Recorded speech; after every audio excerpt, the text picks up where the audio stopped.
दाखवतो. मला वाटलं नव्हतं की एवढं भारी पेंटिंग होईल.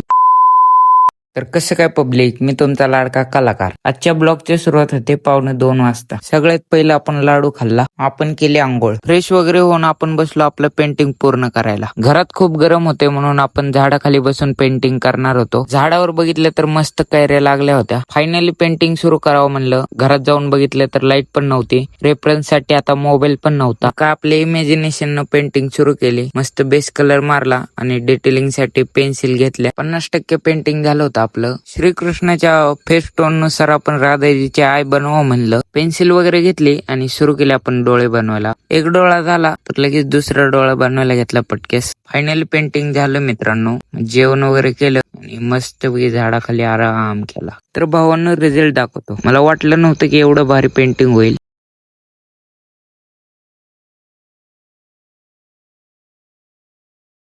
तर भावांनो रिझल्ट आवडला असला तर फॉलो नक्की करा आणि कॉमेंट करून सांगा कसं वाटलं ते.